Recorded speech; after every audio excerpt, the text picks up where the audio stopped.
Barisan sastrawan yang juga penerima Anugerah Sastera Negara akan terus berjuang mematabatkan bahasa Melayu, khususnya mengembalikan semula pengajaran sains dan matematik ke dalam bahasa Melayu.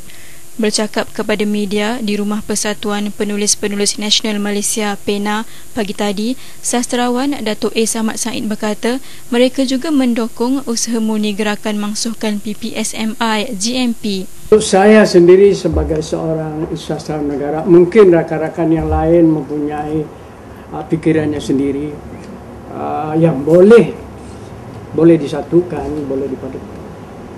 Tapi untuk saya sendiri, biarlah kembali kepada meluhuri undang-undang itu dulu.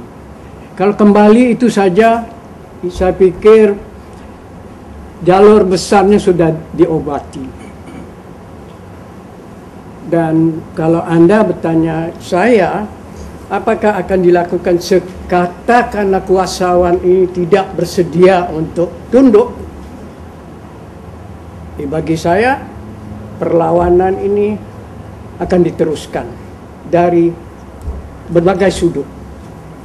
Artinya kuasawan harus bersedia untuk menghadapi itu, dan kami akan turun merakyat betul-betul untuk menginsafkan rakyat bahwasanya mereka akan hilang bahasa, mereka akan hilang itu jati dirinya.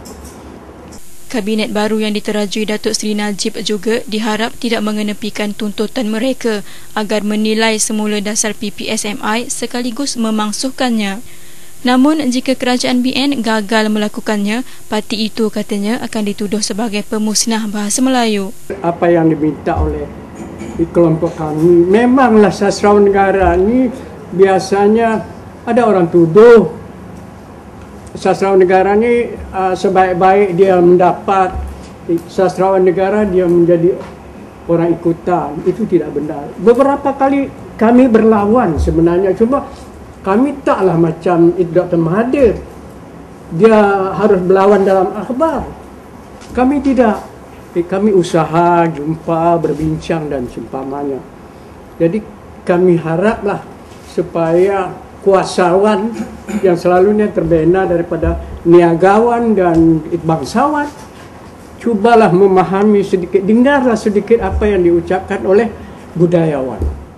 Tapi kita masih ada ruang, ya. Kita boleh terbuka kerana masih ada ruang, dan mungkin menteri dan timbalan menteri baru ini juga kabinet dapat memikir semula pendirian mereka.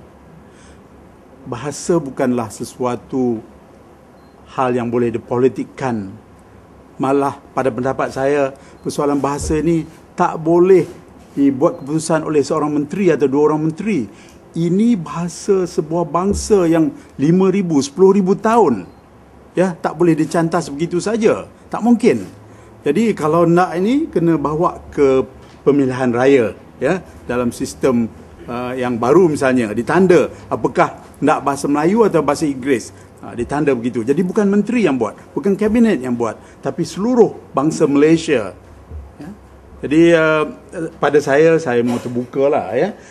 Boleh kita berjumpa lagi, ya, kalau untuk membantu. Sidang media tersebut sepatutnya dihadiri 5 sastrawan negara, namun Datuk Syahnun Ahmad, Datuk Abdullah Hussein dan Datuk Nordin Hassan tidak dapat bersama atas faktor kesihatan dan berada di luar negara.